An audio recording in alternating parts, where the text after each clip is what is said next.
Hello, fellow agents. Ethan Gladwell here with Medicare Millennials. Thank you for tuning in and watching this video. Today I wanted to go over 5 simple yet difficult ways not to fail out of the insurance business.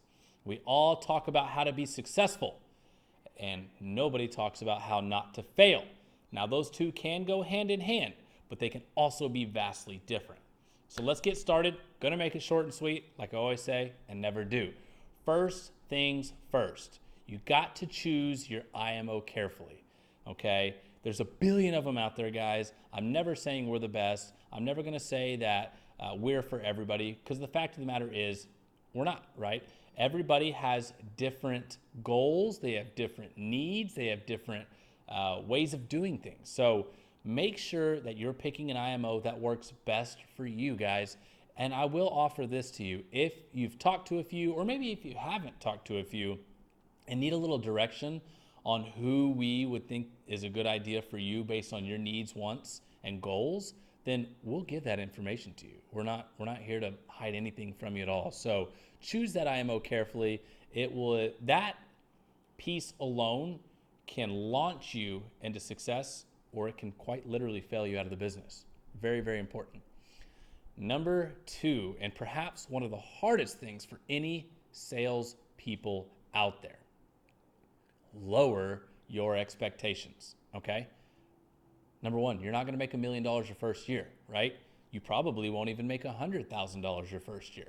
I made $30,000 my first year.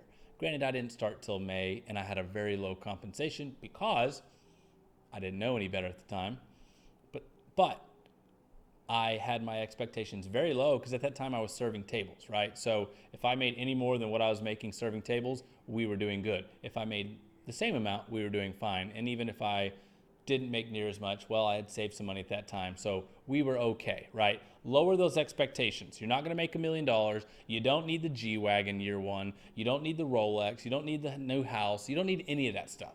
Lower those expectations until you get consistent. That's the tough one. You can have a great month. I remember my first $18,000 month, I went and bought a new car. Guess what? Quit that company, started my own. The next month, I made $2,000. That hurts. So lower those expectations until we can get consistent. Number 3, buy as many leads as you can possibly afford. That is huge. You can know everything under the sun about insurance, whether it be Medicare, life, annuities. You can know everything about it. You could have written books about it. But if you can't get in front of somebody and tell them and talk to them about your knowledge and what's best for them, none of it matters. I've seen agents fail out time and time again because they wouldn't prospect, right? So buy as many leads as you can possibly afford. I admittedly put every lead that I bought my first 3.5 years in the business on credit, okay?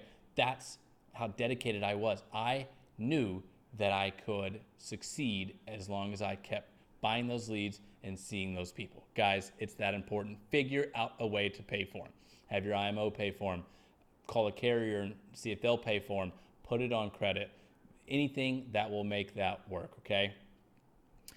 Number 4, and the one I harp on the most, you better memorize those scripts. If your IMO, upline, your trainer, your mentor, your big brother, whatever you call these people these days, if they're not providing you any sort of scripts, shame on them. You need scripts. You have to have scripts when you go inside a home. Again, I say this all the time. If you're going in willy-nilly and then you're bringing your needs assessment back to your manager in your head, like showing them, I haven't made any sales today or this week or this month, right?